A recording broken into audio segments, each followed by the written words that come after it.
आप लोगों ने ज्यादातर होटल्स में ह्यूमंस को काम करते देखा होगा, लेकिन चाइना में दुनिया का इकलौता ऐसा होटल है जहां पर ह्यूमन एम्प्लॉय है ही नहीं। तो वहां काम कैसे होता है? वहां काम होता है रोबोट्स के द्वारा, छोटे से लेके बड़े काम तक, रिसेप्शन से लेके रसोई में खाना बनाने तक और उसे परोसने से लेके सफाई तक का काम रोबोट करते हैं। और इन सारे रोबोट्स को एक सेंट्रल कंप्यूटर कंट्रोल करता है। वहां पर रूम को खोलने के लिए फेस लॉकिंग सिस्टम लगा हुआ है। गाइस, इस पूरे होटल को चाइना की अलीबाबा कंपनी ने बनाया और इसका नाम है फ्लाइजू। ऐसी टेक्नोलॉजी, ओह माय गॉड, मैंने तो पहले कभी नहीं देखी।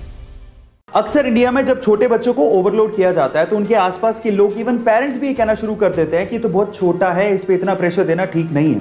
अगर आप भी ऐसा सोचते हैं तो इस बच्ची के बारे में सुनो। इस बच्ची का नाम है ली यी। 5 साल की छोटी सी बच्ची एक टेबल टेनिस प्लेयर है, चाइना से बिलोंग करती है और एक सोशल मीडिया सेंसेशन है। और इनफैक्ट इसे लाखों लोग फॉलो भी करते हैं। पर सवाल यह है कि इतनी छोटी सी उम्र में इतना सब कुछ उसने अचीव कैसे किया? तो मैं आपको बताता हूं। इसके माँ बाप ये चाहते थे कि वो टेबल टेनिस प्लेयर बने, इसके लिए उसकी ट्रेनिंग शुरू की। जब उसकी ट्रेनिंग की जाती थी तो कोचेस उसे हद से ज्यादा हार्डवर्क करवाते थे, जिसकी वजह से कभी कभार वो रोने भी लगती थी।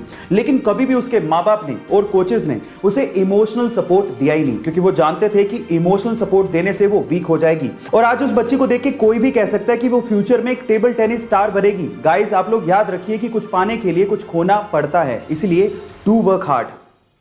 2016 में ऑस्ट्रेलिया से मार्क नाम का एक लड़का अपने पिता को लेकर जैसे ही हिंद महासागर में मछली पकड़ने के लिए पहुंचा तो कुछ दूरी पर उन्हें पिंक कलर की बॉल नुमा एक बहुत बड़ी सी चीज दिखाई दी।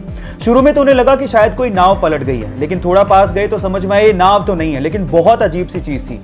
लेकिन जब बिल्कुल पास पहुंचे तो उन्हें समझ में आ गया था कि व्हेल की डेड बॉडी है। अगर आपको इन फ्यूचर कुछ ऐसा दिखे तो तुरंत उसे दूर भाग जाइए, नहीं तो आपकी जान भी जा सकती है। होता कुछ यूं है कि व्हेल के मरने के बाद उसके अंदर के बैक्टीरिया गैस प्रोड्यूस करने लगते हैं। अब चमड़ी मोटी होने की वजह से वो गैस बाहर नहीं निकल पाती और प्रेशर बढ़ने की वजह से वो फट पड़ती है। अब अगर ऐसा कुछ दिखे इन फ्यूचर तो सावधान जरूर रहिएगा। गाइस, हम लोग फ्यूचर में पानी पिएंगे नहीं, खाएंगे। हो गए ना हैरान? बट ये बात सच है। एक्चुअली प्लास्टिक की बोतल्स का पानी हमारे शरीर को बहुत ज्यादा नुकसान करता है। इसी के लिए हमारे डॉक्टर्स ने वाटर के छोटे छोटे से कैप्सूल बनाए हैं। अब इन छोटे छोटे से कैप्सूल को अपने मुंह में रखो, ये मुंह में बस्ट होंगे और आपके पानी की पूर्ति हो जाएगी। इन्हें ओहो कैप के नाम से जाना जाता है। बस इसके ऊपर की लेयर उतारो, अपने मुंह में रखो और हो गया।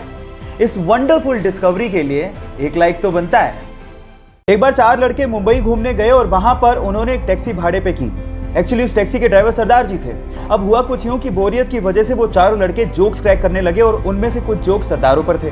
जब भी वो सरदारों वाले जोक्स क्रैक करते, सरदार जी को बड़े ध्यान से देखते, लेकिन सरदार जी कोई रिएक्शन दे ही नहीं रहे थे। जब पूरा दिन खत्म हो गया तो उतरते वक्त उन चारों लड़कों ने सरदार जी को कहा कि हमने सरदारों पर इतने जोक्स क्रैक किए, आपको बुरा क्यों नहीं लगा?